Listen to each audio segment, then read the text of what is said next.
plataforma, se los voy a poner. En la plataforma ya habilité la herramienta para subir la respuesta de las preguntas que acabamos de estar discutiendo.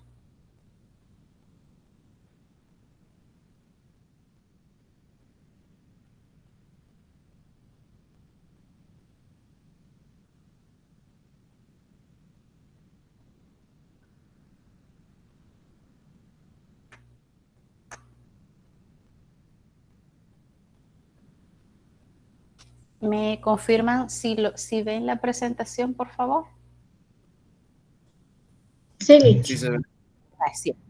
Entonces, fíjese el tema. El bien de la procreación como exigencia inmanente quiere decir que es parte de el amor conyugal y el matrimonio, ¿verdad?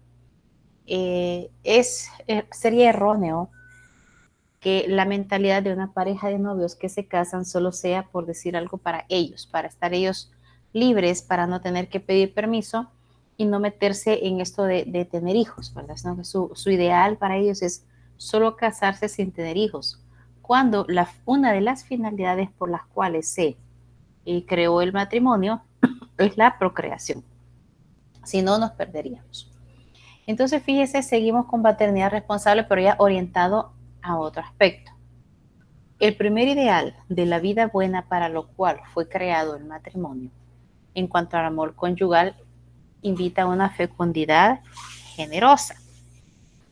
Entonces, habría que ver qué comprenden ustedes y qué comentario me dan ustedes sobre el término generoso. Cualquier comentario que a usted se le ocurra hacerme, me gustaría escucharlo.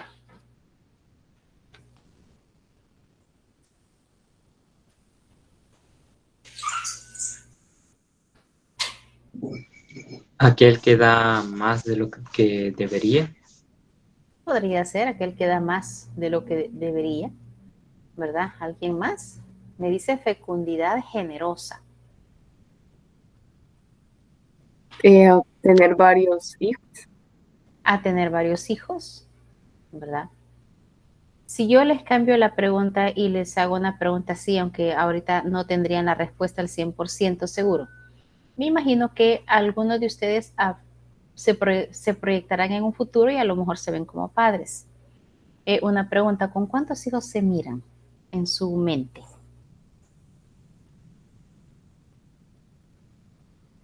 Con 2, la parejita. Con 2, la parejita, hembra y varón, muy bien, es uno de los ideales. ¿Alguien más? Igual en mi caso con 2. ¿Con 2? ¿Nadie se ve con 5 hijos?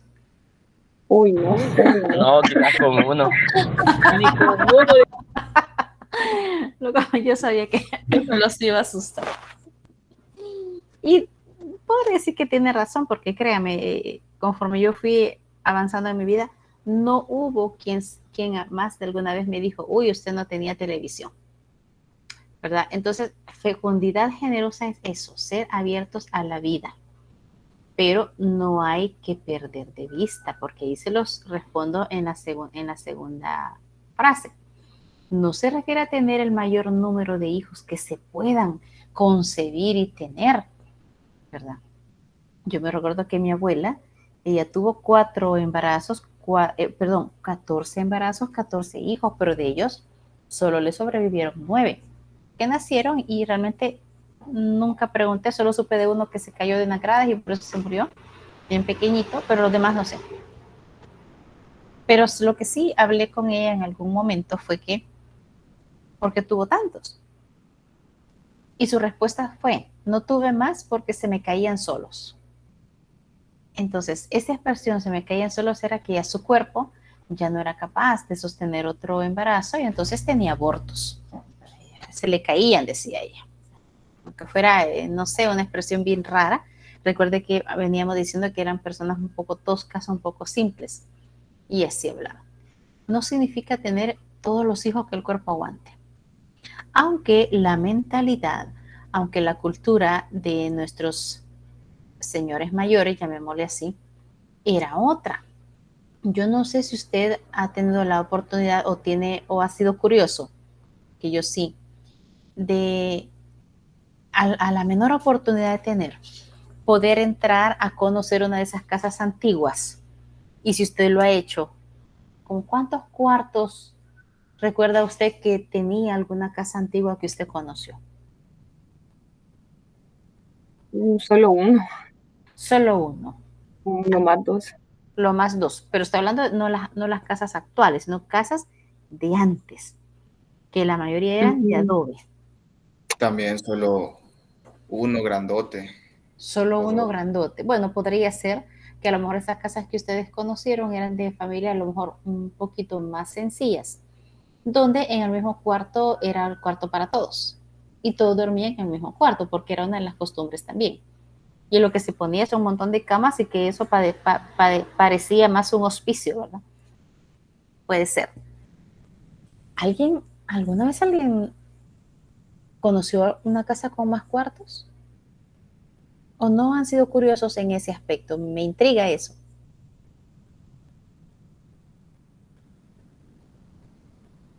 ¿Nadie? Si me escriben en el chat no puedo porque entonces tengo que modificar cómo estoy presentando la pantalla. Ahí sí necesitaría que me hablaran porque no los veo. Nadie ha conocido Bueno, yo casas solo grandes. he tenido la oportunidad de ver Solo y esa. ajá, y que, bueno, en realidad no tienen ni divisiones a veces y que todo está bien junto y que no son muy grandes. Ajá, exacto, muy bien. Y, y en esas casas que conocieron que solo tenía un cuarto, no tenían pilas como las que tenemos ahora, ¿no? Que ya tienen un tamaño estándar, son de dos eh, lavaderos o de uno. ¿Tuvieron curiosidad y vieron cómo eran las pilas? ¿O no? Porque si no, Eso sí, no. no, le voy a dejar esa inquietud y háganlo. Antes, en El Salvador, ¿verdad? Me imagino que hay algunos de ustedes viven en otros departamentos, no necesariamente Santa Ana. Existen casas antiguas donde todavía eh, los encargados de cuidar la cultura no permiten modificar la fachada por los adornos de construcción que tenían y se les denomina patrimonio cultural. Entonces, muchas de esas casas hoy en día las dividieron o las vendieron partidas. Y a lo mejor antes eran grandes mesones o después de ser grandes casas se convirtieron en mesones a lo mejor. O simplemente las vendieron fraccionadas y esas son las casas que mucha gente ha comprado, ha modificado y ahí construyó su casa. Ya no es tan grande como las originales. Pero las casas originales eran enormes, con muchos cuartos. Eh, Mi abuelo paterno era lo que se conocía en esa época el constructor, lo que ahora se le podría llamar el ingeniero civil. Era el que diseñaba los planos y el que dirigía la construcción de una casa. Aquí en Santa Ana él hizo muchas y grandes. Incluso ayer yo salí con mis tías y me decía, mira, esa la hizo mi papá, esa es la última que hizo mi papá. Mira aquí donde está Eclipse, porque ahí llevé a mis tías yo a comer. Me dice, mira, esta la hizo mi papá, pero le quitaron la piscina y le modificaron muchas cosas. Pero hay una que no ha sufrido ninguna modificación. Yo tuve la oportunidad de conocer mis hijos más porque yo les metí la curiosidad que preguntaran. Había un negocio en esa casa. Ellos entraron a la casa y venían sorprendidos que tenía 11 dormitorios y cuartos grandes, no de los que hacían ahora. Y tenía la casa como 8 baños de 2 plantas y en la planta de arriba había espacio para que pudiera aterrizar un helicóptero, que sí que tenía un helipuerto. Y venían, me recuerdo los dos asombrados, mira mamá, y tenía esto y tenía lo otro y grandes puertas, etcétera. Pero la situación, el que por qué esas casas eran tan grandes, era porque cuando alguien se casaba o se acompañaba, la mentalidad era tener todos los hijos que pudiera tener. Incluso ellos tenían sus propios dichos, no sé si ustedes los conocieron, que ellos decían, no, es que hay que tener todos los hijos que Dios nos mande. No sé si esa expresión la escucharon de alguna señora principalmente mayor. Yo conocí una familia de que decía que obviamente tomar anticonceptivos o planificar era pecado. Entonces, la verdad sí es una familia súper grande y la mujer dejó de prácticamente tener hijos cuando lo mismo ya no podía el cuerpo, pues ya de tantos años, y se le venían y se le morían. Exacto, es que eso es lo que pasaba y esa era la mentalidad. Tener todos los hijos que Dios mande, decía. Me acuerdo que mi abuelo decía, es que cada hijo nace con el pan bajo el brazo. Mentira, que galán fuera, ¿verdad? Y los hijos de hoy no se conforman solo con comer pan. Hoy quieren de esas comidas rápidas que no les voy a negar, es bien rica, pero no es del todo saludable para comerla todos los días. Y entonces tenían esas grandes habitaciones y ese montón de habitaciones, porque a lo mejor decían, o una habitación para cada hijo, o van enchachados, ¿verdad? Compartiendo habitación. Pero eran habitaciones grandes. No existían los camarotes que conocemos. Hoy incluso existen hasta los camarotes triples, ¿verdad? Porque los cuartos que hoy le construyen a las casas son tan pequeñas que a lo mejor 2 camas a la par no caben. Y si usted las pone, no puede cerrar la puerta. ¿Cómo ha venido cambiando? Me recuerdo yo también, hace muchos años, a lo mejor cuando yo le empecé o entré al mundo de los adultos y empecé a poner atención al logo del Seguro Social. El logo era papá, mamá y 3 niños tomados de la mano, los niños al centro y los padres a la orilla.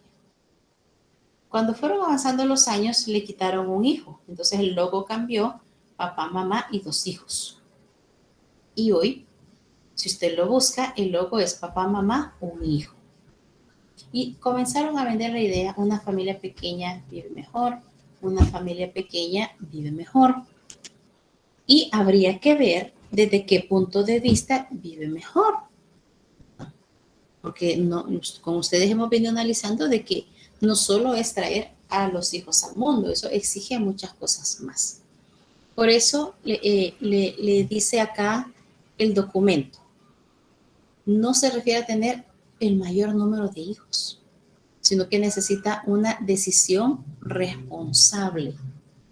Significa que ya los esposos, algunos de ustedes vieron 2 hijos y si es la pareja mejor, ¿verdad? Y recuerden que el sexo es el hombre el que lo decide, no la mujer, ¿verdad? De acuerdo a lo que él brinda, ¿verdad? De su parte. Es el hombre al que se le debe si se tiene hijo o hija. Hay una decisión responsable, porque acabamos de leer un folleto donde dice, tengo que darme tiempo, tengo que exigirme, tengo que exigir, tengo que renunciar a muchas cosas y tengo que trabajar, porque ahora ese hijo que se va a traer al mundo no solo necesita el pan bajo el brazo, hoy quiere ensaladas, hoy quiere aderezos, hoy quiere más cosas. Antes para ir a estudiar solo era una bolsa plástica, el cuaderno, el lápiz y estuvo. No, ahora se necesitan muchas cosas más, se necesitan cosas electrónicas, ¿verdad? Y todo eso lleva a los nuevos esposos a tomar decisiones responsables.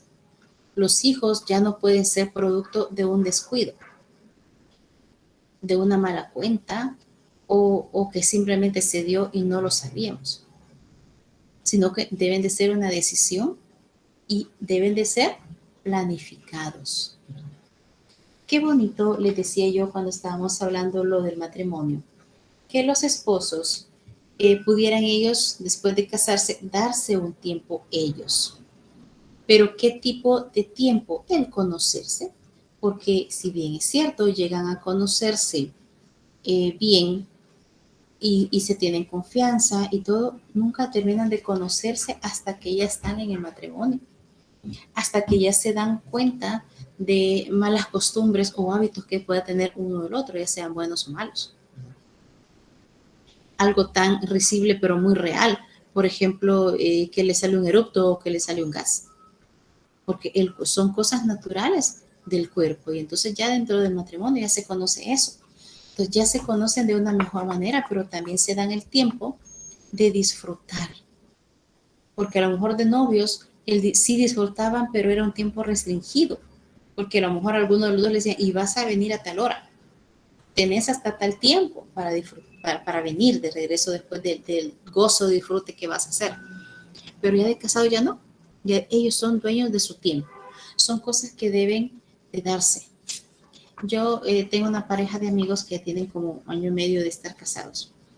Y ellos, bueno, con las redes sociales ellos publican a dónde andan. Y me gusta ver que se da la tarea de conocer el país, de disfrutar y de pasear. Eso es importante. ¿Por qué? Porque cuando ya nace un hijo nos damos cuenta que el tiempo se nos reduce, la economía se nos reduce. Y no es que sea mal, es parte de la vida normal a la cual nosotros nos vamos a enfrentar hoy en día. No es así por así. Pero entonces, por un lado me dice acá fecundidad generosa, por el otro me dice es una decisión responsable, pero también exige distanciar el nacimiento de los hijos. En la antigüedad, y sus familiares mayores se lo podrán decir, la mujer quizás todos los años pasaba embarazada y cada año tenía un hijo y a lo mejor los hijos se llevaban entre 10, 11 meses o un año. Y ahí venían y decían a uno que es una marimba, desde el mayor al menor. Entonces, exige también poder distanciar los nacimientos de los hijos. Los padres me pueden decir, yo quiero que se lleven, ¿qué? 2 años, 3 años. Hay padres de familia que se tardan bastante y entre un hijo y el segundo hijo se llevan 5, 6, 7 años, por ejemplo. Pero esa obviamente es decisión de ellos. Paternidad responsable me lo va a orientar en 2 facetas. La primera como el deber de procrear. Pueden existir muchos factores dentro del matrimonio por los cuales exista problemas para concebir. Y aquí me menciona problemas de esterilidad. Y entonces, cuando haya problemas de esterilidad, más adelante vamos a ver algunos problemas de esterilidad que se dan como, por ejemplo, infecciones de transmisión sexual. Vamos a hacer análisis de algunos de ellos, ¿verdad?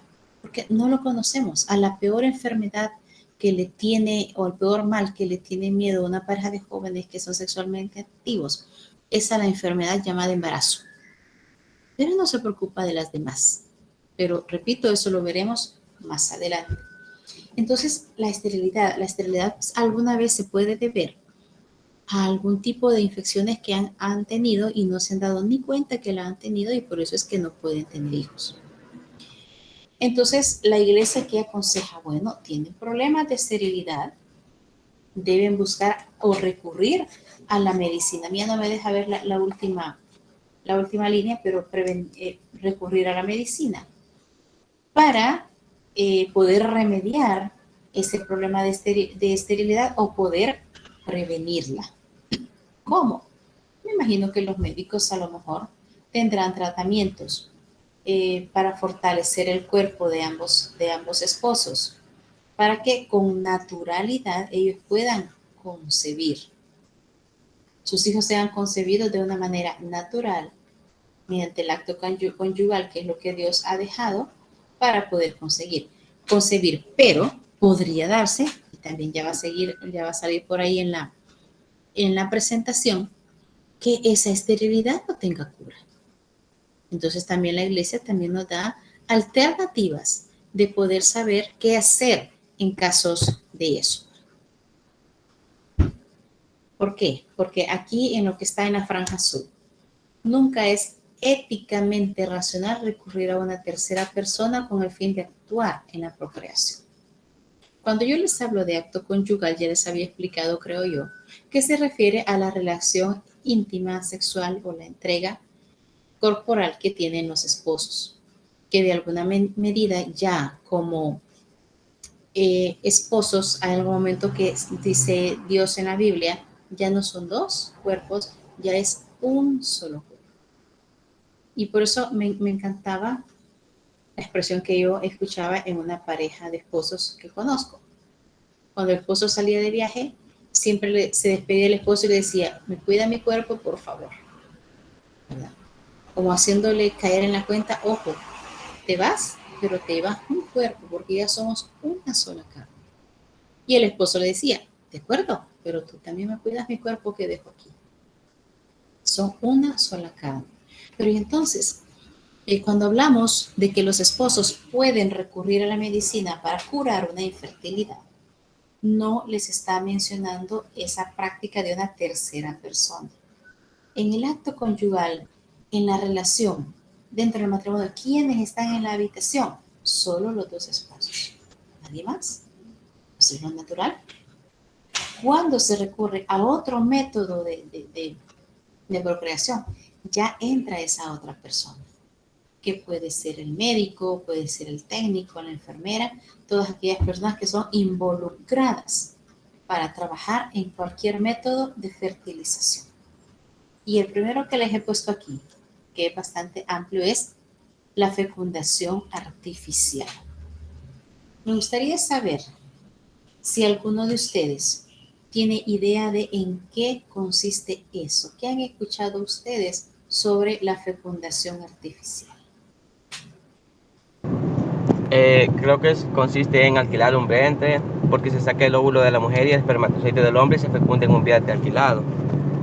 Ah, muy bien. Entonces usted me habla de sacar, ¿verdad? Ese es el común salvadoreño, un óvulo y un espermatozoide del hombre, y a lo mejor recurrir a lo que es vientre de alquiler, que ya lo vamos a tocar. Entonces ahí se da la fecundación. Gracias. ¿Alguien más?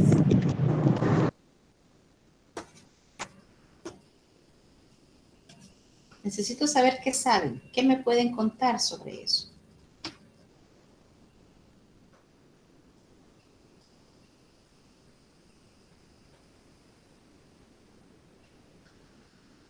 Jóvenes, quiero escucharlos. No me dejen sola.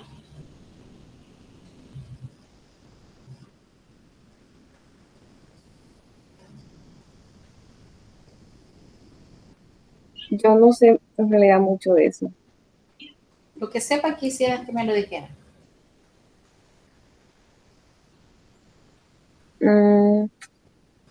La unión del óvulo de una mujer y el espermatozoide de un hombre, pero en un laboratorio, no sé, algo así. Claro, eso es una de ellas. Fecundación es eso, es unir el óvulo de una mujer con el óvulo de un hombre. Y eso es fecundación artificial. Porque se hace fuera del acto conyugal, se hace fuera de la habitación donde están los esposos, como les decía. Ahora les hago otra pregunta que tiene relación con biología. No tiene que ser una respuesta correcta, recuerden que estamos aprendiendo. ¿Alguno de ustedes recuerda cuántos óvulos al mes madura la mujer? Permítame un segundito, solo sé quién tocó.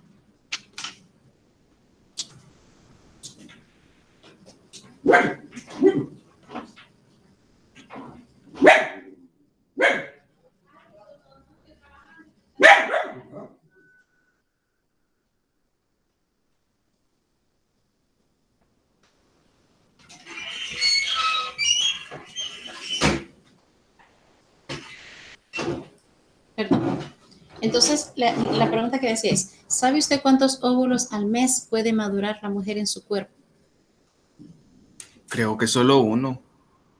Exacto, solo uno. Quiere decir que ese óvulo lo madura el cuerpo de la mujer todos los meses. Y si ese óvulo no es fecundado, entonces toda esa, digamos, llamémosle así, preparación que se dio para recibir ya un óvulo fecundado donde ya hay una vida, no se fecunda, entonces es donde se desprende, digamos, toda esa preparación y es donde ocurre el periodo menstrual en la mujer todos los meses. Y a lo mejor por eso es que hay dolor, porque hay desprendimiento de tejidos en el cuerpo de la mujer para poderse limpiar. Pero cuando una pareja recurre a un método de fecundación artificial, lo primero que hace el médico es darle un tratamiento a la mujer para poder madurar más de un solo óvulo. El hombre no tiene problemas, porque el hombre sabe que, llamémosle así, en una descarga de esperma, ese esperma lleva pero una cantidad increíble de espermatozoides. que son los que nos enseñaron allá en los grados menores. Es el que va a la carrera, una lucha para ver cuál gana y fecunda al óvulo, porque solo hay un óvulo que está listo para ser fecundado. Con el hombre, el médico en ese aspecto no se mete con la mujer. Y entonces comienza a tratarla con medicinas.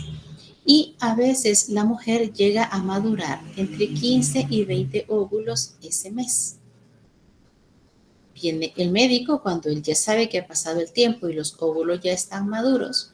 Entonces lo que hace es que los retira del cuerpo de la mujer, se lo lleva al laboratorio y lo pone en una caja Petri. Yo no sé si usted en química le habrán enseñado lo que es una caja Petri, pero es como un pequeño vidrio redondo que pues tiene su tapadera. Entonces, viene el médico o el que haga esta fecundación, comienza a bombardear esos 15 óvulos. Veamos que le pudo retirar en ese mes 15 óvulos a la mujer. Y comienza a jugar en el laboratorio y bombardear a este óvulos con el esperma del esposo. Veamos en el defecto que utilice el esperma del esposo.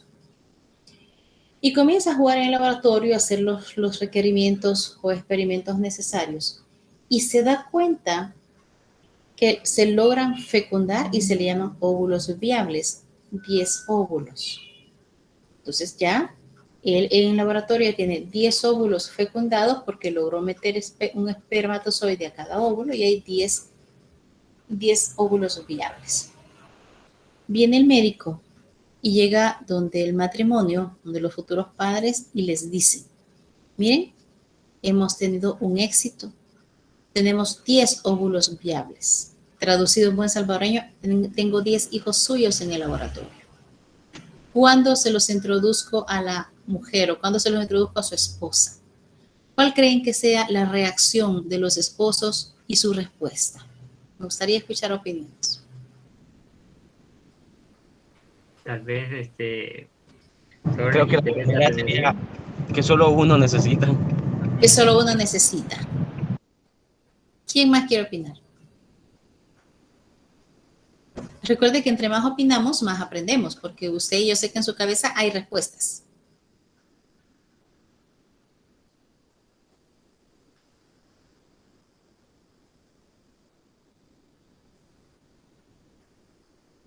Piense que es usted.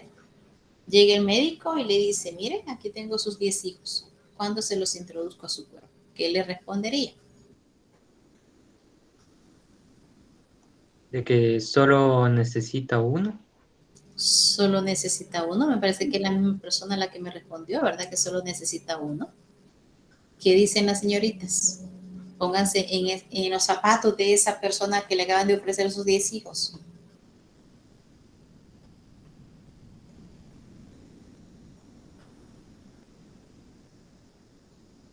Pues yo me admirara, Nick, pero obviamente solo le dijera que solo deseo uno. Se admirará y le dice solo desea uno. Imagínense que estos padres hipotéticos de los cuales les estoy hablando dan esa misma respuesta. Entonces viene el médico y le dice, muy bien, vamos a programar el procedimiento el día de mañana. Y le voy a fecundar, que sí que voy a introducir el óvulo fecundado en el vientre de la madre. Ahora bien, ¿qué creen ustedes que pase con sus 9 hijos que también ha dejado en el laboratorio?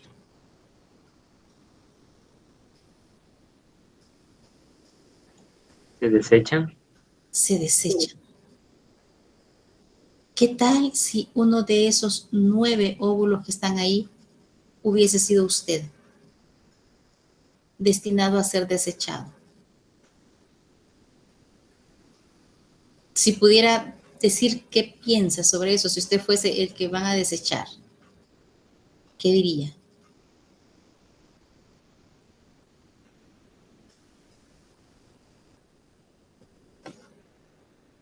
Lick, la vez pasada nos mostraron un video que tenían un problema en Argentina por ese mismo caso. Ajá, cuénteme. Porque se supone que de esos 9 quedaron ahí, se guardan por si digamos en 1 año, 2 años quieren seguir teniendo hijos, ya no hacen todo el procedimiento. solo toman el embrión ya procreado, pero lo que no sabían qué hacer era con los que restaban cuando la pareja decía ya no quiero más. O sea, si era pecado botarlo porque era una vida o qué se podía hacer. Pero al final no dijeron nada en ese video, solo, o sea, hicieron la misma pregunta, que sí, qué pasaría. Ajá. Pero fíjese qué interesante lo que nos acaba de decir usted. Interesante porque claramente dejó claro el video y qué bueno que son 9 hijos que están ahí. ¿Qué hago con esos 9 hijos? Imagínense que esos 10 óvulos, el matrimonio digan, mire, me voy a arriesgar a 3, deja 7. ¿Qué pasa con esos 7 hijos? Puede pasar muchas cosas con esos 7 hijos, ¿verdad? Porque sí, los congelan de una manera muy adecuada y pueden estar 1 año, 2 años, depende del tiempo que la pareja quiera esperar para podérselos fecundar, para poderlos implantar en su vientre. Pero si solo quiere 3, ¿qué pasa con esos 7? Yo les voy a decir uno de los tantas cosas que le puede pasar a ese óvulo. No sé si más las señoritas han escuchado hablar de ciertos cosméticos, cremas, tónicos o lociones que contrarrestan las arrugas. Generalmente les diré de otros países, obviamente no de El Salvador, de Europa generalmente, pero pueden ser estadounidenses o pueden ser canadienses. Y el que le vende el producto le dice, mire, es buenísimo y hay un alto porcentaje que va a eliminar las líneas de expresión. Porque no tiene idea lo caro que es la materia prima para realizar esa crema. Porque jamás le van a decir a esa mujer que lo que utilizan para fabricar esa crema son estos óvulos que los cuidan en el laboratorio. El bebé se desarrolla y lo llevan a término, por decirlo así, con vida, lo llegan a término a los 9 meses. Pero luego lo utilizan y lo venden como materia prima para estas empresas que fabrican cosméticos contra la vejez. O tratamientos para el pelo que ayudan para la caída, para no sé qué tantas cosas. Eso no se lo dicen. Eso es una de los finales que tienen esos óvulos fecundados. Y ahora ya se habla de ese mercado negro de óvulos fecundados y de hijos abortados. ¿No cree usted que en estos países los hijos, principalmente de los países donde es legal el aborto, desechan a los restos de esos niños que han abortado? Utilizan todo. Utilizan la placenta, utilizan el líquido amniótico, utilizan al propio bebé para fabricar estos cosméticos, llamémosle así, que están utilizando. Eso es cuando se va al área cosmética. Pero cuando se va al área alimenticia, también es otra cosa. Depende de cómo lo utilicen, casi siempre es placenta humana, ¿verdad? O el bebé llevado a término y se está utilizando en la industria alimenticia como saborizante. No hay un mejor saborizante en el mundo como lo es la carne humana. Usted sabe que la carne de res deliciosa, usted la asa y es un olor y un sabor riquísimo. La carne de cerdo también y el pollo. Pero nada como el ser humano. Y entonces, con estos materia prima, llamémosle así, muy mal llamada materia prima, restos de niños abortados o estos niños que sus padres no los quisieron porque eran muchos, los dejaron en el laboratorio y entran al mercado negro para ser con materia prima. Lo utilizan en saborizantes. Yo creo que les había mencionado a ustedes, si usted es curioso, busque en YouTube videos y usted digite ahí alimentos cuyos saborizantes son restos de abortos y se va a asustar de las marcas que va a encontrar ahí. De todas las marcas que puede encontrar, la única empresa fuera de El Salvador que ya admitió estar utilizando ese tipo de saborizantes es PepsiCo. PepsiCo, así se llama. ¿Qué fabrica? Lo que es Pepsi-Cola. Quiere decir que son los saborizantes que llegan al país donde lo producen, esos saborizantes ya llevan restos de niños abortados. Digo abortados porque aunque hayan estado en el laboratorio, lo que hacen es matarlo, entonces es un aborto. Y usted se va a asustar cuando ve ahí unas marcas muy conocidas de condimentos. Y usted va a decir, ¿será posible que los condimentos? Sí, porque ahí va a aparecer usted un montón de marcas de chocolates que están por ahí, de chicles que a lo mejor nosotros consumimos, de cocoas, por ejemplo, de frescos. Y uno se llega a esa alerta, ¿verdad? ¿Cómo es posible que esto tan rico tenga ser humano abortado? Quien ya tiene conciencia ya es un poco más con recelo a adquirir cosas que vengan de otro lugar. Yo me atrevería a decir que en El Salvador no ha entrado todavía eso, a menos que los saborizantes para un determinado bebida o algo que se fabrique aquí venga del exterior, de las fábricas originales. A lo mejor ahí podría haber, no lo puedo asegurar tampoco, pero sí lo que les estoy diciendo es porque hay datos, hay fundamentos para podérselos decir. No es ningún chambre ni nada de eso. Pero también el otro rubro, llamémosle así, que toma este tipo de materia es simplemente la alimentación. A mí me cuesta mucho distinguir cuando estoy frente a un japonés, cuando estoy frente a un chino, a alguien de Indonesia, por ejemplo. Para mí todos son iguales y para mí el chino es chino. Pero hay videos en YouTube donde se puede ver, o fotos en internet, donde se puede ver a un hombre con ojos rasgados. En la primera foto sale que lleva al niño, como quizás lo va sacando del lugar donde acaba de abortar y acaba de morir, y lo lleva al fregadero a lavarlo, como cuando nosotros lavamos un pollo que vamos a cocinar. Y luego sale, después de que lo está lavando, sale en una bandeja rodeada de lechuga, tomate, pepino y en medio el bebé ya cocinado. Así como cuando ponemos el pedazo de pollo. Y en la tercera foto sale este hombre de ojos rasgados ya comiéndose al bebé cocinado.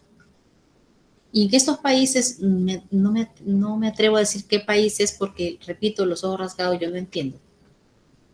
Pero se ve en los supermercados que ya venden enlatados pequeños muslos, pequeñas caderas, por ejemplo, troncos, cabezas de estos bebés que han sido ya utilizados como materia prima. Y así como cuando compro una sardina, así puede comprar piernas, por ejemplo, de un bebé y se lo come.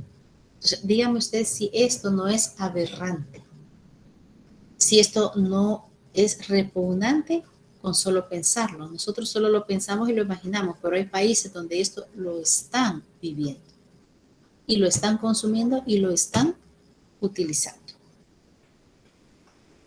No sé si hay comentarios al respecto de lo que les he contado o si ya sabían o tenían idea. Hasta eso, Lee, no sabía yo. Ajá, no se sabe. Y aquí en El Salvador sí ya hay. ¿Alguien iba a hablar? ¿Lo escuchan? No, que lo de que sí estaban cosas como de fetos, sí, yo ya había escuchado, pero no sabía que en realidad era cierto. O sea, en los cosméticos y todo eso, y en las bebidas igual, sí, ya había escuchado sobre eso. Sí, es que es cierto. Y también de Es que cierto. en los países de Medio Oriente se comen los fetos y todo eso, sí es cierto. Eso sí ya lo había leído y visto. Ajá. Entonces imagínense, ¿de dónde salen todos estos bebés? Porque son bebés, son bebitos. De esta fecundación, de esta práctica artificial. Incluso en Europa, no me recuerdo qué país es, que ya están jugando con la genética del ser humano. Y ya los esposos quieren una fecundación artificial, pero que ese hijo, por ejemplo, le elimine ciertos rasgos que no quiere de su esposo que tenga ese bebé o de la esposa. Y entonces el científico, llamémoslo así, comienza a jugar con ese bebé y empieza a quitar rasgos de tarado, por ejemplo, que dejarse solo los inteligentes, rasgos de que pueda salir muy moreno, no, que salga más chilito. Pero ahí puede existir el error, que el científico, por eliminar los genes, llamémosles así, malos, elimina los buenos y deja los malos. Entonces el hijo le nace defectuoso. Y han habido padres que dicen, mire, este no es el producto que yo pedí. Y está hablando de su hijo. Y es allí, dentro de una de las cosas que la iglesia, usted cuando llevó ética social le decía, el ser humano no es materia prima, no lo podemos tratar como una cosa. Y entonces es alarmante que quién sabe que ya nos haya tocado comer algo de eso porque no lo sabemos. Pero lo que les iba a decir que en El Salvador ya hay clínicas de fertilización artificial. Lo que no sé, lo ignoro totalmente, es qué hacen con lo que les queda. En el caso de los 9 o 7 hijos que estamos hablando, que ya les quedaron viables en el ejemplo que les decía. Eso por un lado es la fecundación artificial.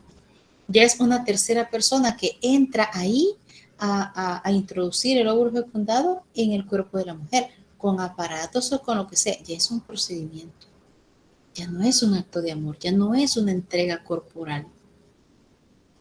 Entonces desvirtualiza lo que Dios creó. Por eso es que la iglesia no está de acuerdo en ese tipo de prácticas. Y creo que no lo va a estar nunca.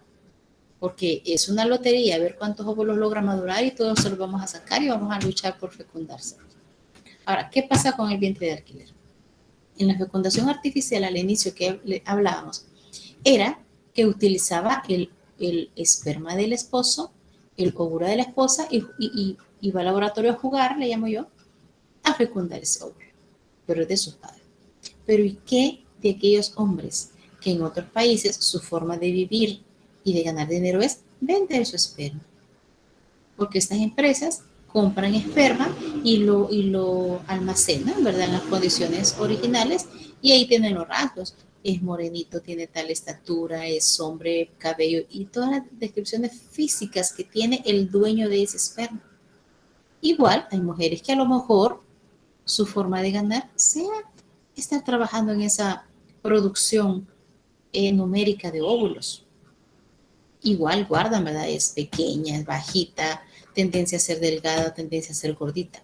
Y entramos a un mercado donde yo ya puedo decir, mire, yo quiero tener un hijo, pero no quiero donar mi óvulo ni el esperma de alguien desconocido, pero quiero que tenga estas características. Ya hay un banco en el mercado negro, llamémosle así, donde pueden elegir las características que quiere en ese futuro hijo. Y viene la mujer todavía y dice, no, yo no quiero arruinar mi cuerpo con un embarazo. Voy a buscar quién me alquila su vientre. Y entramos a este otro problema que les he señalado acá. Vientre de alquiler. Hemos visto noticias donde a veces ese vientre de alquiler ha sido la abuela del niño. Donde ese vientre de alquiler ha sido a lo mejor la tía, la hermana. O simplemente una mujer a la cual alquiló su vientre porque es su forma de ganar dinero y le da vida a ese hijo. Y ese hijo nace. Les hago una pregunta. Cuando ese bebé nace, ¿quién es la mamá? ¿La que alquiló el vientre o la que dio el óvulo? La que en términos de patología, la que alquiló el vientre. Va, la que alquiló el vientre. ¿La que dio el óvulo? No. ¿Quién opina algo diferente o lo mismo? Quisiera escuchar. Son temas de mucha polémica, por eso me interesa saber cuál es su punto de vista para darles mi punto de vista.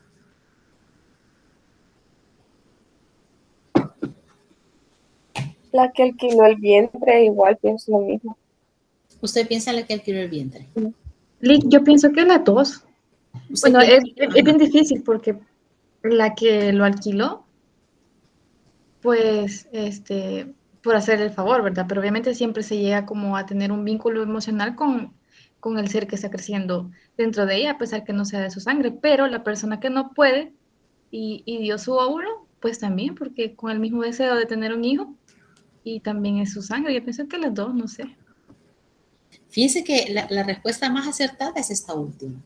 Las dos son mamás. Y entonces ahí podría ser que surja una disputa, ¿no? Y han habido películas, yo he visto películas donde la mujer que ha dado su vientre de alquiler huye porque ella no quiere entregar al niño, porque lo siente parte de ella, porque lo ha sentido en su cuerpo, porque ha platicado con él en su cuerpo y entonces ya no lo quiere entregar. Y los padres, que son los que han dado el óvulo y el esperma, buscan a esta mujer que les alquiló el vientre porque huyó con su producto terminado o por terminar. Y entonces se ve una situación bastante fea en ese sentido, porque por un lado ellos dan el óvulo, el esperma, entonces ahí está toda la carga genética, pero por el otro, este óvulo o este bebé, llamémosle así, se alimentó del vientre de alquiler. Mezcló su sangre con la sangre que este niño tenía, porque hay una unión ahí en el cordón umbilical, ahí hay una mezcla de sangres. Se alimenta por ahí, el niño defeca por ahí. Y entonces hay un vínculo tanto en la que dio el vientre de alquiler como en la madre. Y entonces ahí hay algo, ¿verdad?, que emocionalmente puede surgir. El niño no puede tener dos mamás. Imagínense cuando este vientre de alquiler no es alquiler, sino que es la abuela. La abuela es abuela y mamá. Y si fuera tía, es tía y mamá. Y así, un desorden caótico, le llamo yo, en cuanto a lo que es la familia. Se distorsiona el árbol genealógico. Exacto, se distorsiona el árbol genealógico. Y a veces ocurre donde hemos visto en en unas películas o cosas, yo ya no soy tío, sino que soy papá y ya no soy padrastro, etcétera. Y un desorden. Si aún siguiendo el orden normal, hay gente que se opone a hablar sobre árbol genealógico.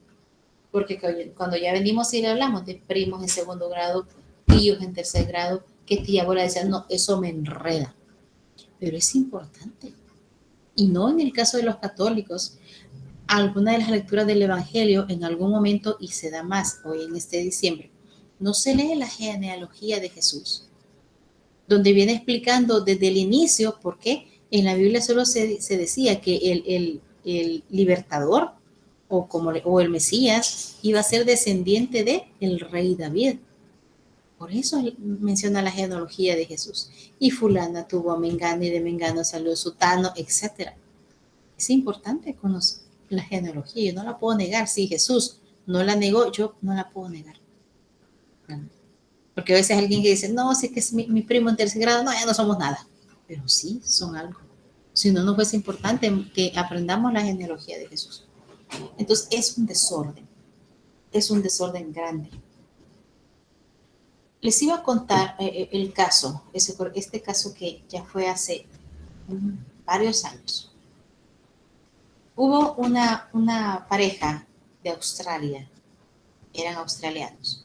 Ellos querían un vientre de alquiler y se fueron a buscar, yo no sé si fue en la misma Australia o fueron al país de origen de la mujer que les alquiló su vientre, pero la mujer era de cultura asiática, porque igual tenía los ojos rascados. Repito, no puedo decir de qué país era, no me acuerdo al pie de la letra de la noticia.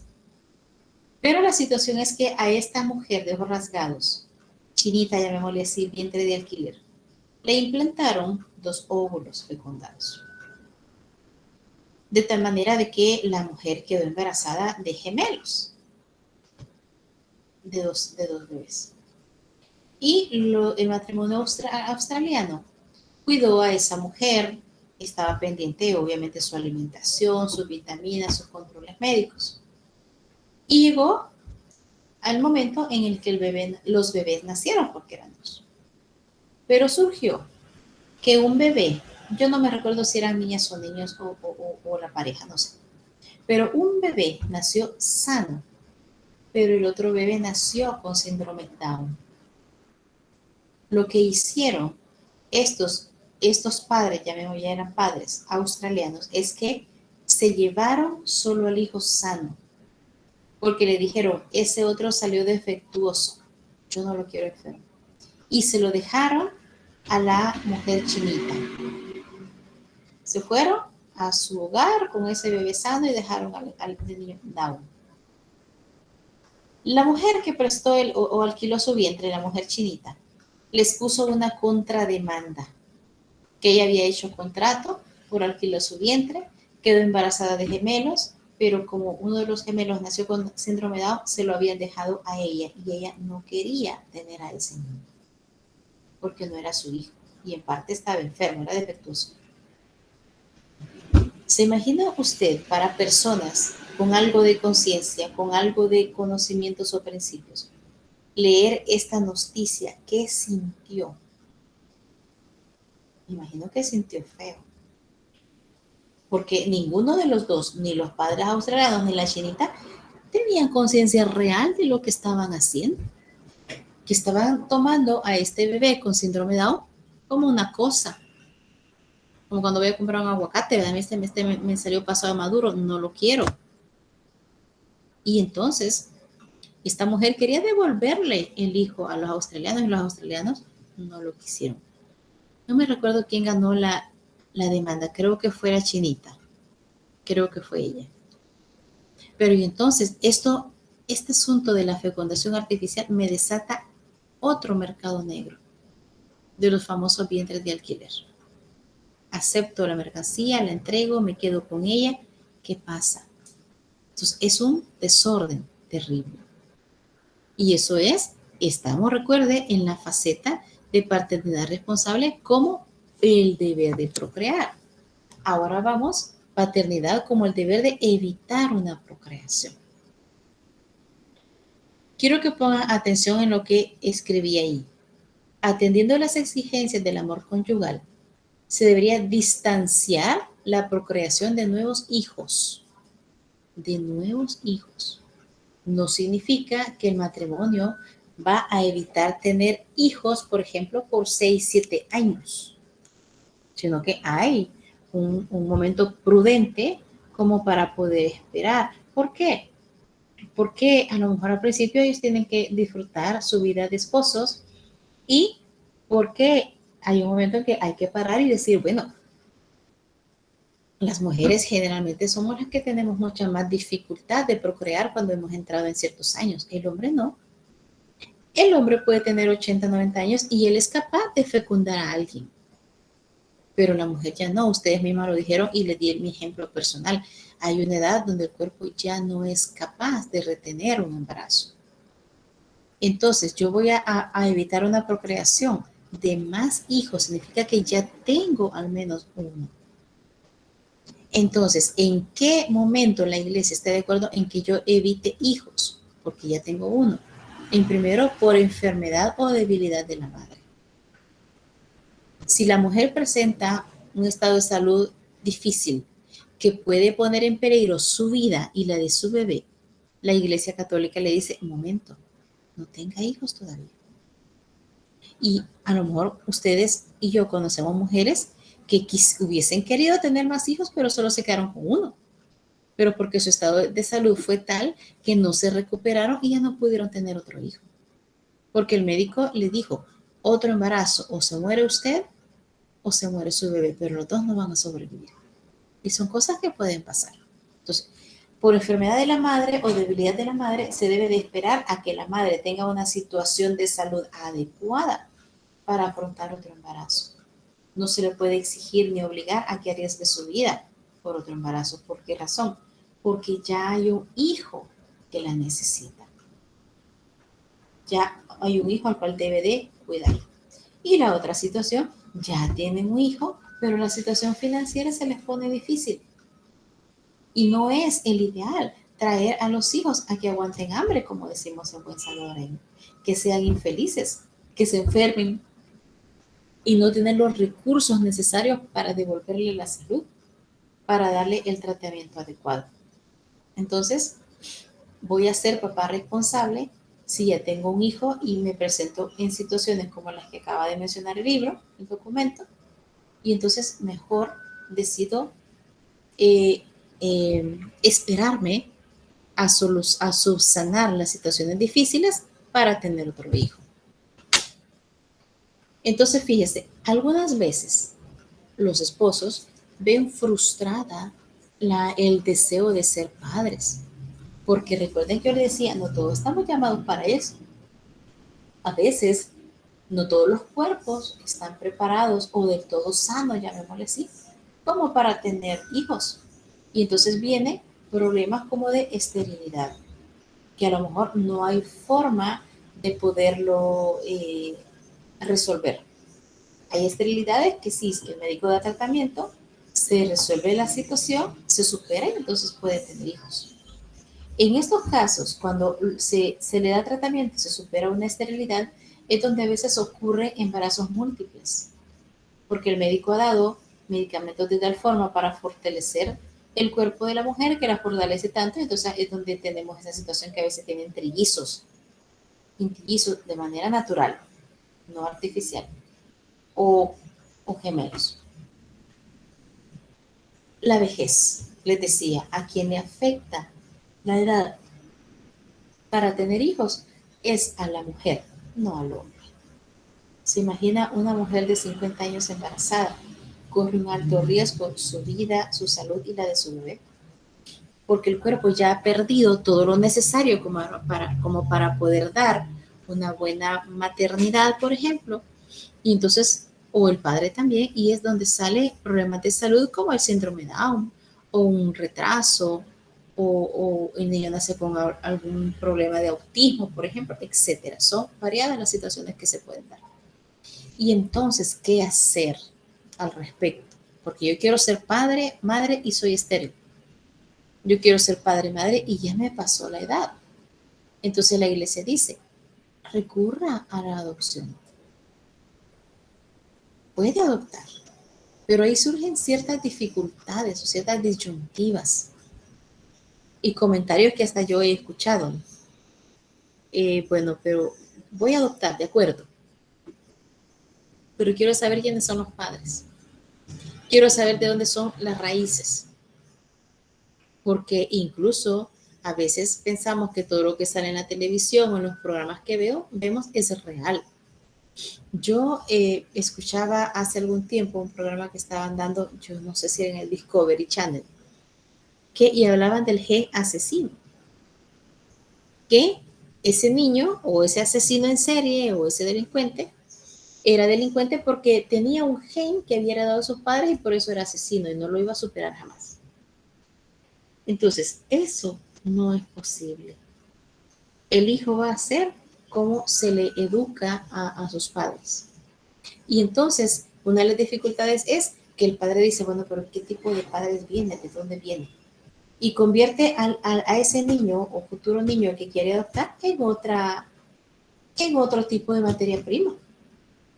¿Será que a veces muchos, generalmente las mujeres, que somos las que hacemos las compras y queremos comprar un aguacate, por ejemplo? El aguacate, lo primero que hacemos es lo agarramos, lo apretamos un poquito y lo tocamos. Y quisiéramos tener el árbol enfrente para saber de qué árbol viene, para ver si ese aguacate me va a salir bueno o no cuando lo parta, porque es una lotería. Y entonces, y si es un mango, lo empiezo a tocar para ver qué colores tiene, etc. Y eso es lo que a veces algunas personas que quieren adoptar comienzan a decir eso. Lo que no saben es que esos hijos adoptivos a veces llegan a parecerse más a sus padres adoptivos que los propios hijos. Y eso es una realidad. En mi familia hay miembros, en mi familia grande, pues no mi nuclear, en toda mi familia hay hijos adoptivos. Y yo observé que los llegaron a querer tanto como los propios.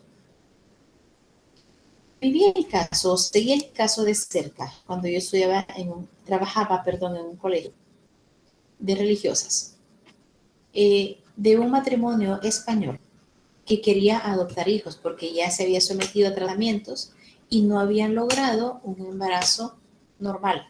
Estaba en el primer caso. Trataron de tratar, llamémosle así, pues parezca todo una redundancia, la esterilidad y se sometieron a tratamiento los dos, pero el hijo esperado nunca llegó. Y entonces buscaron ellos hijos en El Salvador para poder adoptar. Y se toparon con dos hermanitas.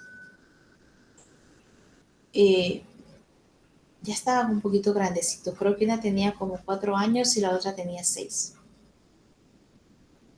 Y entonces inició el proceso, pero yo desconozco bien cuáles son los pasos y las leyes para adoptar, pero la situación es que estas niñas fueron entregadas porque seguí el caso de la hija de una amiga que también adoptó, y lo que hicieron es que la niña se la entregaron un tiempo como en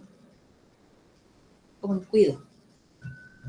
Y ella llevaba una supervisión para que iban a ver cómo la cuidaba, etcétera. Pero ya la niña ya vivía con ellos y no se había dado el proceso legal de adopción. Todavía corrían el riesgo de que les negaran la adopción. Pues lo mismo sucedió con estas dos hermanitas, que les digo, hasta mucho después me enteré que ya también tenían un varoncito del cual los habían separado, de decir no sé qué fin. Pero las niñas dijeron el matrimonio, hay dos niñas, se las describieron, les mandaron fotos y dijeron, queremos esas niñas. Pero como ellos no podían tener a las niñas porque vivían en España, le pidieron a esa congregación de religiosas que las tuvieran en el colegio y vivieran ahí. Yo me recuerdo que las conocí porque fueron varios meses los que estuvieron ahí. Y chistaban y etcétera. Pero llegó el tiempo donde la adopción fue aprobada. Y nos comentaron las monjitas que cuando le llamaron a ese matrimonio para darles la noticia que la adopción había sido aprobada y podían ellos venir a traer a sus hijas, ellos estaban como en un festejo, en una fiesta.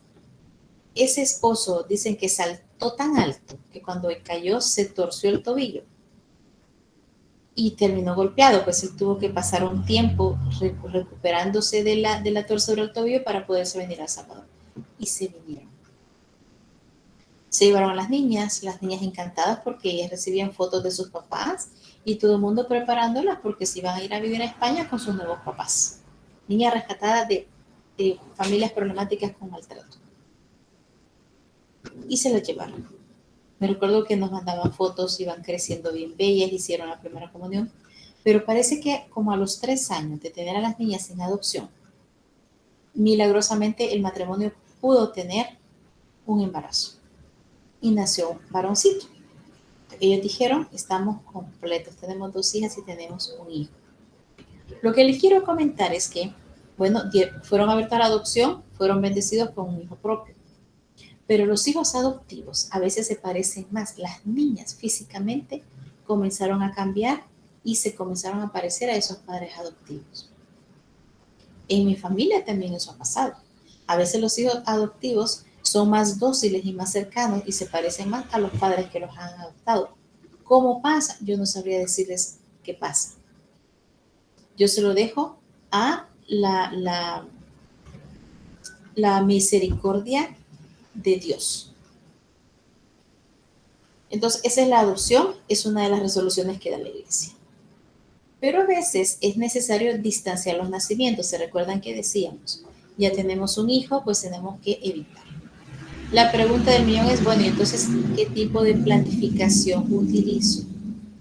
La iglesia recomienda el ritmo natural. Me gustaría saber si han escuchado hablar del ritmo natural y qué opiniones ha escuchado usted sobre este método de planificación familiar.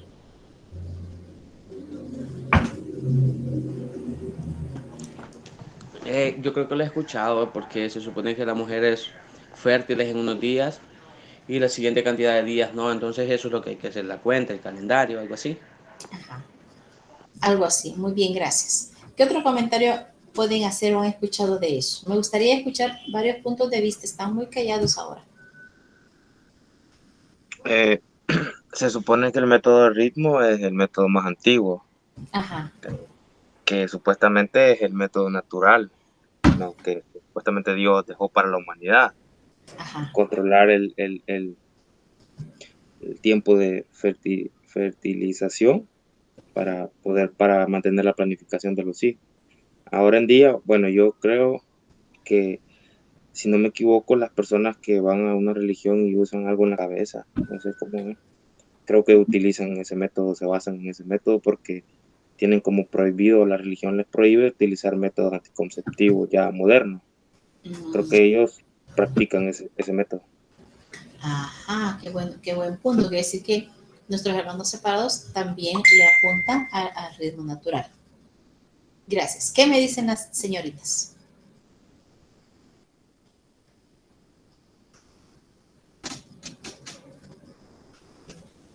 Bueno, esa planificación natural familiar que son métodos para evitar el embarazo que se basan en abstenerse de tener relaciones sexuales, como decían los compañeros, por el periodo fértil del ciclo menstrual. Bueno, solo eso sé al respecto. Solo eso saben. ¿Qué saben, jovencitas? Principalmente porque los caballeros son los que menos les da pena, ¿verdad? Pues no tenemos que tener pena en estos temas. Son delicados, claro que sí, pero los afrontamos con la seriedad que merecen. ¿Qué han escuchado con respecto a la efectividad de estos métodos naturales?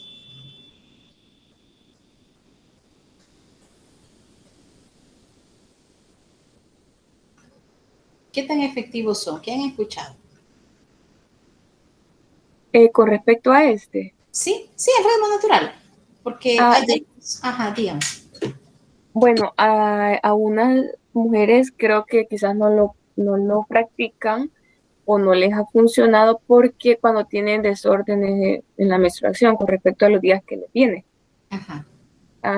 que por eso no lo practican. No sé si a eso se refería. Exacto, justo a eso me refería. Quiere decir que se nos dice que este tipo este método solo lo pueden utilizar personas que son exactas en su periodo menstrual. Si no son exactas, no. Y son, digamos, de los mitos que se conocen, pues, que nos dicen, sí, es que sí es bueno o no es bueno. Déjenme decirles, se me metió algo en la pantalla, no sé si les sale a ustedes, pero me ha salido algo que, no, a ustedes no les sale. No lo puedo quitar. Esperemos que se desaparezca luego. Entonces, se surgen esos mitos. No, es que solo lo va a poder utilizar alguien que sea exacto. Y la verdad es que no es así.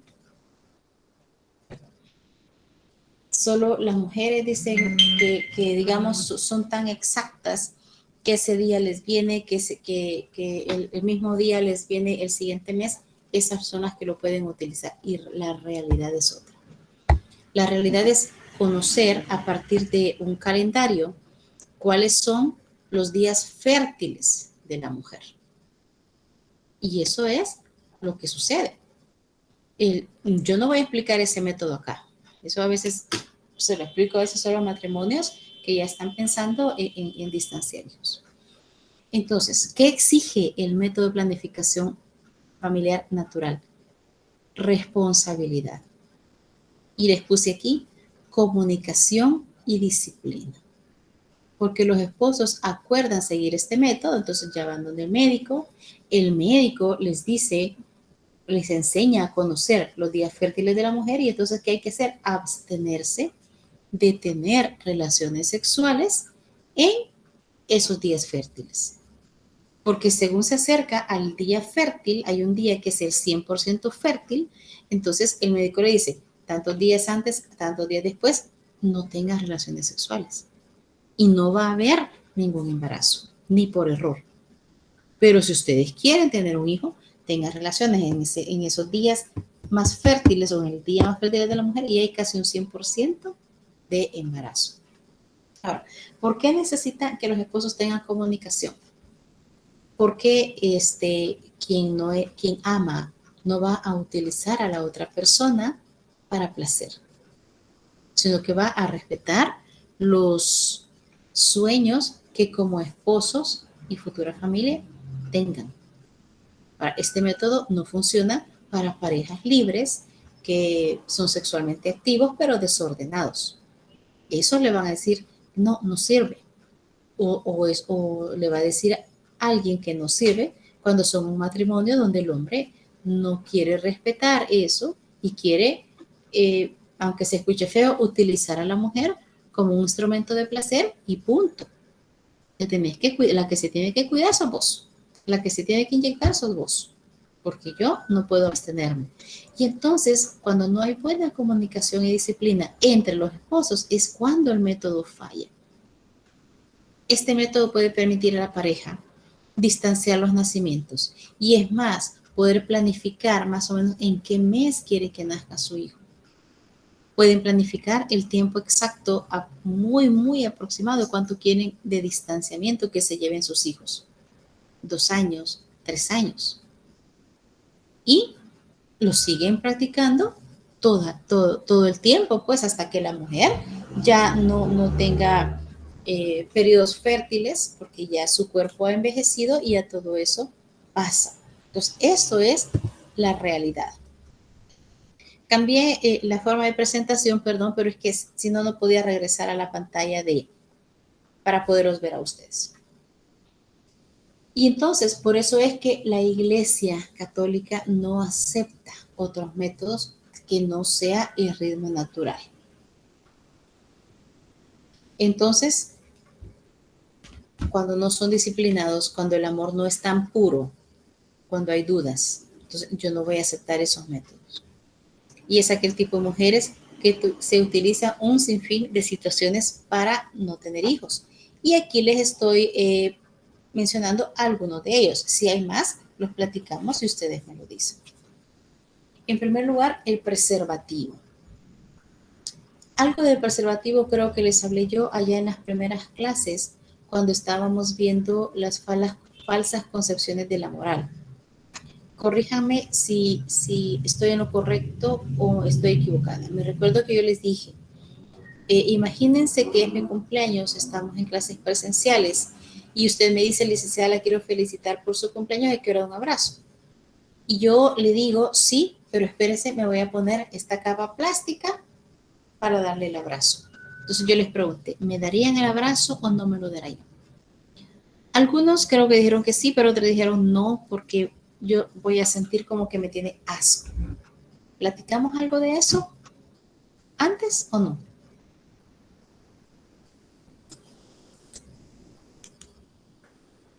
Sí. ¿Verdad que sí? Y entonces ustedes me dijeron que cómo era posible que yo iba a aceptar ese abrazo o lo iba a aceptar por compromiso, porque no, yo quería ponerme guantes para no tocarlos. Imagínense que usted le va a dar la mano, los caballeros, ¿verdad? A un amigo, le quiere estrechar un apretón de manos y le dice, espérate, voy a poner guantes primero. Me imagino que ya no le daría la mano, al menos yo ya no se la diera. Porque diría, esta persona no quiere sentirme bien, no quiere sentirse unido a mí. Y esa es una de las razones por las cuales el preservativo, la Iglesia no lo acepta. Porque si en el acto conyugal ellos es el momento en que se convierten en un solo cuerpo y se pone esa barrera de preservativo, es como que hay una negación o un rechazo a la feminidad o masculinidad de la otra persona. ¿Por qué? Me ama, te amo, me gustas mujer, pero le tengo miedo a tu feminidad porque puedes quedar embarazada. O la mujer le dice, te amo, me encantas hombre, pero me puedes dejar embarazada, le tengo miedo de eso. A lo mejor pongo una barrera. Desde ahí está emitiendo un rechazo. El preservativo por eso desvirtúa la entrega conyugal, porque ya dejan de ser uno porque hay una barrera donde dice rechazo todo lo que me pueda provocar un embarazo. Yo no quiero un embarazo ahorita. Ahora bien, ¿qué pasa con la pastilla, con el parche o la inyección, ya sea de 1 mes o de 3 meses? Lo que este tipo de cosas ocasiona en el cuerpo de la mujer es que transforma en sus áreas genitales y vuelve hostil el ambiente o esa parte, llamémosle así. Depende de que haya sido fabricado este anticonceptivo, que son mal llamados anticonceptivos porque la concepción sí se da. Es que vuelve el método hostil, ya sea muy ácido o muy básico, que cuando el óvulo se fecunda y llega a querer instalarse en esa área, el medio no se lo permite, lo mata. Entonces muere y es donde a lo mejor la mujer en ese mes lo que observa en su cuerpo es un periodo menstrual sumamente abundante y doloroso, porque ha habido un aborto silencioso y no se ha dado cuenta. Entonces, no sé si ustedes se han enterado o han escuchado de mujeres que llegan a veces a las clínicas o al seguro o al hospital a quejarse. Mire, vengo, ¿cómo es que salí embarazada si me puso la inyección? ¿Cómo es que salí embarazada? Sí, me tomé la pastilla. ¿Han escuchado de casos similares o no? Sí, Sí, ¿verdad? Entonces ahí les estoy demostrando que no son anticonceptivos. La concepción se da. Lo que sucede es que el medio donde llega ese óvulo no es adecuado, pero algunos óvulos son tan fuertes, decimos, que se agarran del área del cuerpo de la madre y entonces logran subsistir y logran quedarse, y es donde se da el embarazo. Hay muchas mujeres que han llegado reclamando. ¿Cómo es eso de que ya estoy esterilizada y salí embarazada? Llegó un caso en una de las clínicas donde está finalizando el año social una de mis hijas en medicina. Y llegó reclamando eso, ¿no? Yo estoy embarazada y me hicieron, no me recuerdo cómo se llama esa operación, donde en teoría le quitan los ovarios a la mujer. Y eso había sufrido la mujer. La situación es que esta mujer, o era el útero, no me recuerdo, pero le quitan eso. Lo que sucedió es que el médico que operó a esta mujer no se dio cuenta, útero era, que tenía 2 úteros y solo le quitó uno y le dejó el otro que estaba ahí bien escondido en el cuerpo de la mujer.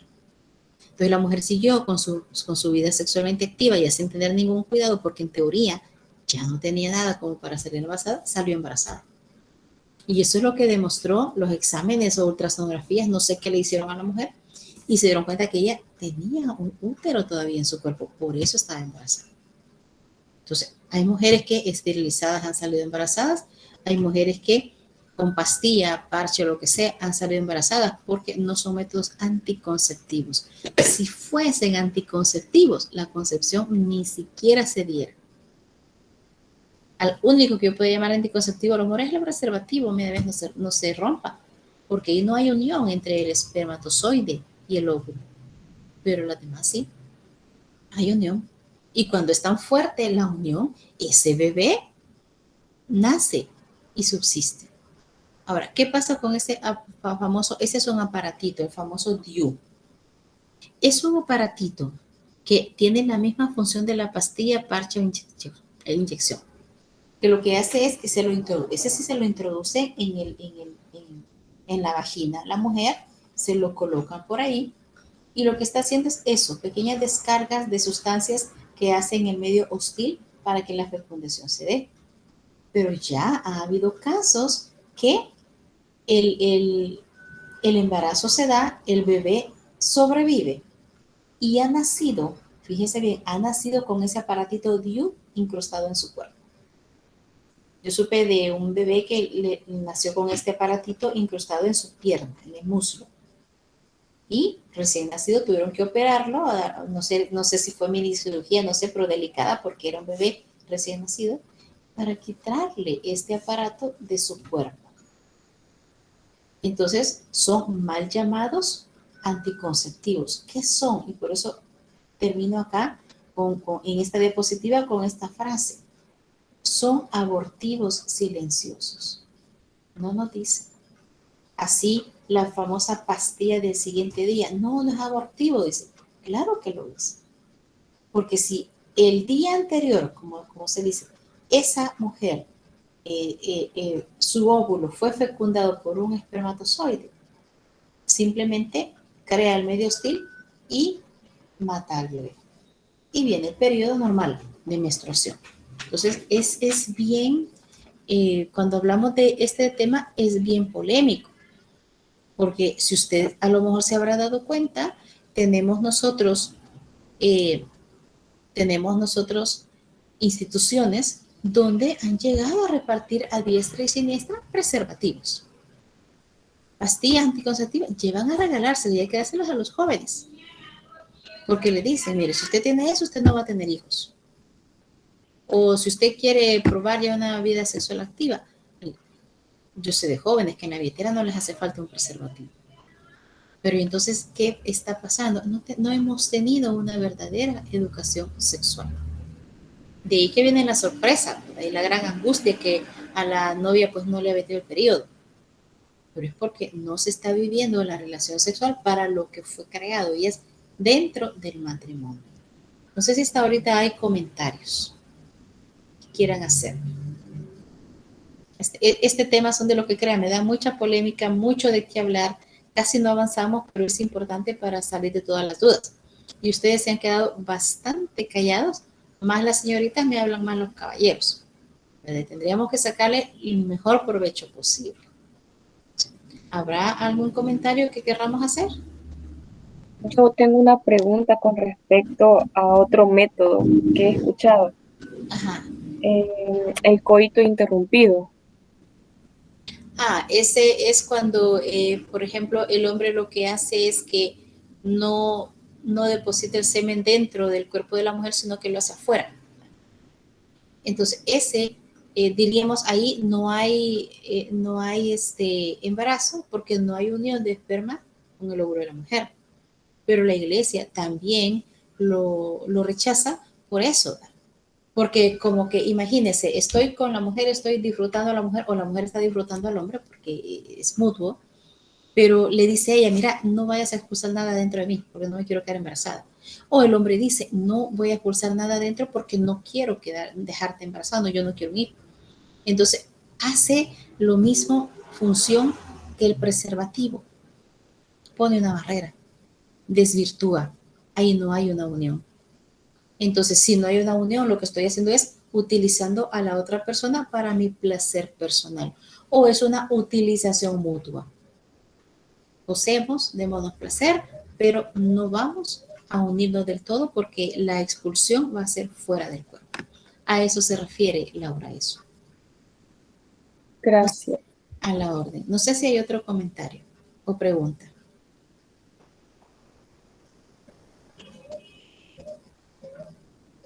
Diría yo que estamos bien, ¿verdad? Esto es lo que hemos platicado. No quiero terminar la presentación porque ha sido un día de bastante trabajo. Yo tengo ya las 11:36 y terminamos casi siempre a las 11:40. Creo que no hay dificultad si terminamos unos minutos antes, ¿verdad? Entonces, quizás llegaríamos hasta aquí. Vamos a continuar discutiendo el día de mañana con